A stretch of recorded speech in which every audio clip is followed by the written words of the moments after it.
उपमुख्यमंत्री अजित पवार हे अतिवृष्टीचा आढावा आणि कार्यकर्ता मेळाव्यासाठी आज यवतमाळ दौऱ्यावर येत आहेत। त्यांच्या सुरक्षेच्या दृष्टीने विश्रामगृहांची डॉग स्क्वॉडने तपासणी केली। दरम्यान उपमुख्यमंत्री अजित पवार यांच्या उपस्थितीत होणारी जिल्हाधिकारी कार्यालयात नियोजन बैठक आणि त्यानंतर होणारी पत्रकार परिषदही आज रद्द करण्यात आली असून उपमुख्यमंत्री केवळ कार्यकर्ता मेळाव्याला उपस्थित राहणार आहेत अशी माहिती सूत्रांकडून प्राप्त झाली आहे।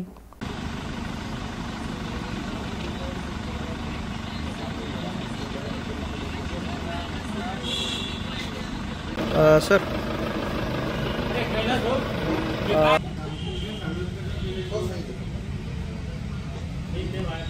कोण लागला ना रे?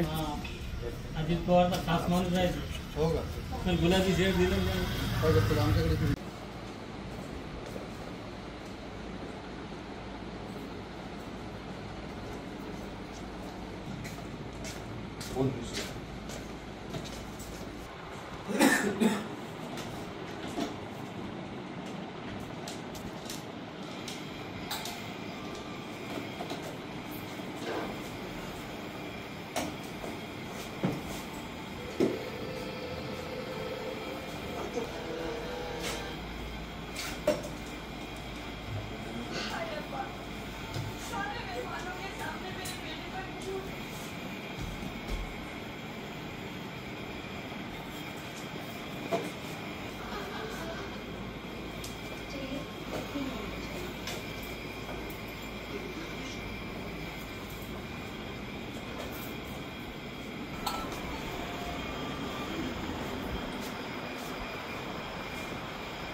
अतिवृष्टीमुळे वैजापूर तसेच गंगापूर तालुक्यातील शेतकऱ्यांच्या पिकांचे मोठ्या प्रमाणावर नुकसान झाले आहे। या पार्श्वभूमीवर शेतकरी बांधवांच्या मदतीसाठी महायुती सरकारने पुढाकार घेत 94 कोटी रुपयांची नुकसान भरपाई वैजापूर मतदारसंघासाठी मंजूर केली आहे। हा निधी लवकरच थेट शेतकऱ्यांच्या खात्यात जमा होणार असल्याची माहिती वैजापूर गंगापूर विधानसभेचे आमदार रमेश बोरनारे यांनी दिली आहे। गेल्या 15 दिवसापूर्वी वैजापूर गंगापूर विधानसभा मतदारसंघामध्ये आणि संपूर्ण महाराष्ट्रामध्ये त्या ठिकाणी मोठ्या प्रमाणामध्ये अतिवृष्टी झाली आणि त्याचा फटका या ठिकाणी नारंगी सारंगी असेल, गोदावरी असेल, शिवना टाकळी असेल, डेपू असेल, बोर नदी असेल, या सगळ्या नद्या दुथडी त्या ठिकाणी होऊन गेल्या आणि म्हणून आतोनात माझ्या शेतकरी बांधवाचं त्या ठिकाणी हानी झालेली आहे। मी आपल्याला मुद्दाम सांगेल काही महाराष्ट्र सरकार हे आपल्या पाठीशी खंबीरपणाने त्या ठिकाणी उभा आहे आणि महाराष्ट्र सरकारचा एक लोकप्रतिनिधी या नात्याने मी आपल्याला आश्वासित करू शकतो की या ठिकाणी वैजापूरमध्ये 1,24,000 शेतकऱ्यांचे त्या ठिकाणी पंचनामे पूर्ण झालेले आणि जवळजवळ 94 कोटी रुपये तो मोबदला, ते अनुदान अतिवृष्टीचं शेतकऱ्यांना त्या ठिकाणी मिळणार आहे। कदाचित आज पासून त्याच्या पैसे टाकण्याची सुरुवात होईल। मी विनंती करीन की शक्यतो मी एकही गाव त्या ठिकाणी सोडलं नाही। अतिवृष्टीच्या काळामध्ये 27 तारखेपासून रात्र बेरात्र जिथं जिथं पाणी गेलं तिथं तिथं मदत करण्याची भूमिका मी त्या ठिकाणी घेतली। काही गावं निश्चित माझ्या भेटीमध्ये राहिले असत, जसं दोन्ही बाबुळगाव आहे, आणखीन खिरडी आहे, असे काही गाव माझ्याकडून सुटले असं. परंतु तालुक्याच्या कान्याकोपऱ्यामध्ये जसं जसं जाता येईल तसं जाण्याचा मी त्या ठिकाणी प्रयत्न केला. परंतु अतिवृष्टीचे जेव्हा अधिकाऱ्याच्या बैठका मी घेतल्या आणि त्या बैठकीमध्ये मी सांगितलं का माझा एकही शेतकरी यापासून वंचित राहणार नाही आणि म्हणून 1,24,000 शेतकऱ्यांचा पंचनामा त्या ठिकाणी पूर्ण झालेला आहे. 94 कोटी रुपये मिळणार आहे. त्यानंतर दुसरा टप्पा, ज्या जमिनी खरडून गेल्या त्या जमिनीचा सुद्धा मोबदला त्या ठिकाणी दुसऱ्या टप्प्यामध्ये त्या ठिकाणी मिळणार आहे. आणि म्हणून मी निश्चित सांगेल की महाराष्ट्र सरकार आपल्या शेतकऱ्यांच्या खंबीरपणाने पाठीशी आहे. धन्यवाद. जय हिंद, जय महाराष्ट्र, जय हरी.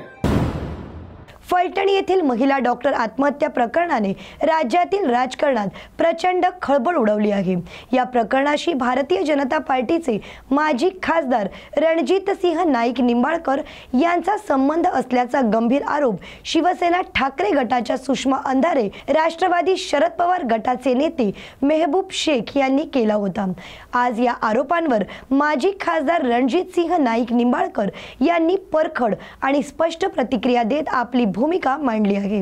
त्यांच्या या भूमिकेनंतर फलटणच्या राजकीय समीकरणात पुन्हा एकदा चांगलीच चर्चा रंगली आहे.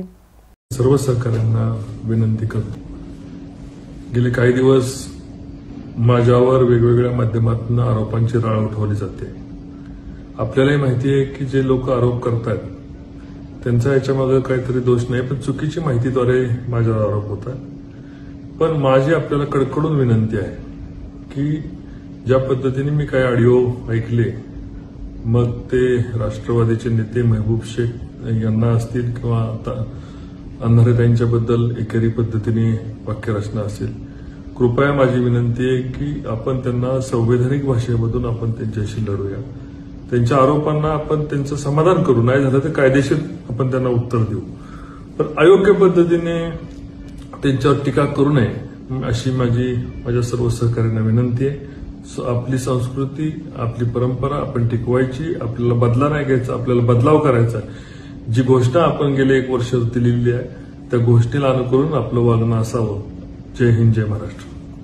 सोयगाव तालुक्यात गेल्या 8 दिवसांपासून सुरू असलेल्या परतीच्या जोरदार पावसामुळे शेती आणि फळबागांचे मोठे नुकसान झाले आहे. या नुकसानीची पाहणी करण्यासाठी आमदार अब्दुल सत्तार यांनी फरदापूर, सोयगाव आणि काकराळा या परिसरांना भेट दिली. आमदार सत्तार यांनी नुकसानग्रस्त शेतकऱ्यांच्या बांधावर जाऊन त्यांच्याशी संवाद साधला आणि त्यांना धीरही दिला. झालेल्या नुकसानीचा पंचनामा करून शासनाकडून तातडीने मदत मिळवून देण्याचे आश्वासन त्यांनी शेतकऱ्यांना दिले आहे.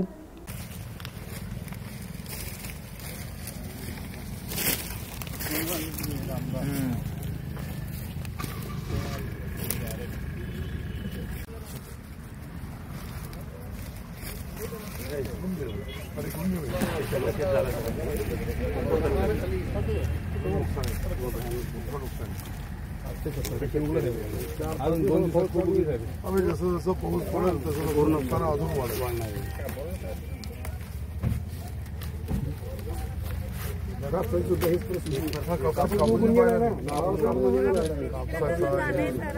काय करा आमच्या अवस्था पाहून घ्या तुम्ही. पहिले माझा मुलगा कसं पाहिजे मुकून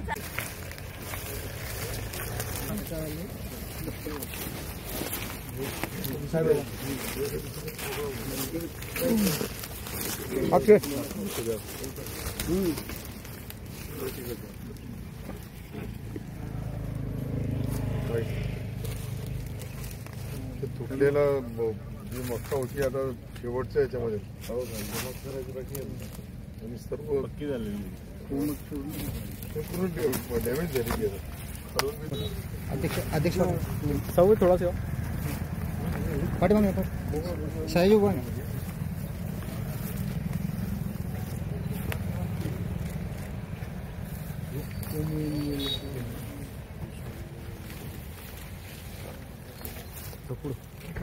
दहा 5 आले त्याला काही नाही.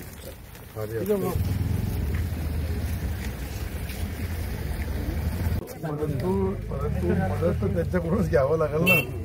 दादा पण कसं कर्ज फेडा, आमच्या कर्ज भरपूर झालंय ना. 2 मुलगा आम्हाला सोडून चालला गेला. काहीतरी हे जे आहे संकट आसमानी आहे. आसमानी संकटाचा मुकाबला आपल्याला करावा लागेल आणि शेवटी नुकसान भरपाईमध्ये 100% आम्ही तुम्हाला घेणार. 100 जे नुकसान झालं ते सर्व नुकसान भरपाई आपण देणार.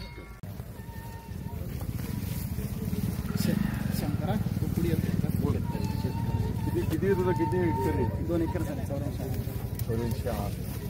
सर्व कापूस लावला होता. किती खर्च आला होता 84?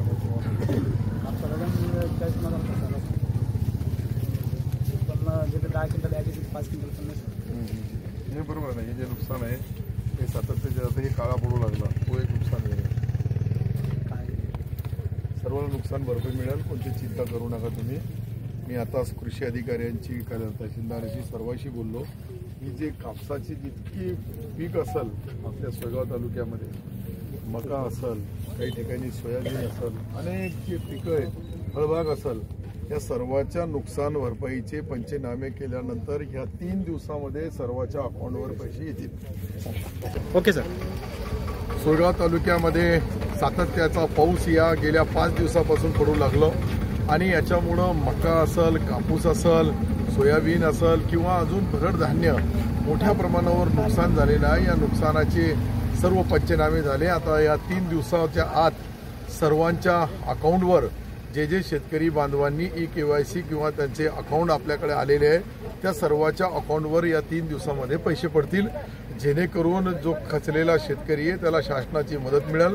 आणि भविष्यामध्येही जी काही कर्जमाफीचा मी आता फिरू लागलो 3 दिवसापासून, तर सातत्याने लोकांची मागणी आहे कर्जमाफी करा. त्यालाही कर्जमाफीच्या बाबतीत अंतिम निर्णय हे सरकार घेईल. परंतु मी या तालुक्याचा आमदार या नात्याने सोयगाव सिल्लोडच्या शेतकऱ्यांच्या ज्या भावना आहे त्या निश्चित येणाऱ्या अधिवेशनामध्ये आपण हे सकारात्मक सरकार आहे आणि निश्चित त्याची नुकसान भरपाई आणि कर्जमाफी या दोघांच्या विषयीही अंतिम निर्णय सरकारने आता आपल्या नुकसान भरपाईचे पैसे या 3 दिवसामध्ये अकाउंटवर पडतील असं मुख्यमंत्री महोदयांनी बोलले. उपमुख्यमंत्री एकनाथ शिंदे साहेब बोलले. त्याप्रमाणे आता पुढची तयारी शेतकऱ्याला रब्बीसाठी लागणारी मदत जी लागल त्यासाठी आम्ही प्रस्ताव शासनाकडे पाठवलेला आहे. त्याचा तो ॲडव्हान्स पैसा त्याच्या हातामध्ये आला खतासाठी, बी बियाण्यासाठी, तर निश्चित रब्बीचे पीक ते घेऊ शकतात. अशाच राजकीय घडामोडींसाठी पाहत रहा न्यूज मराठी 24/7. नवा भारत, नवा विचार.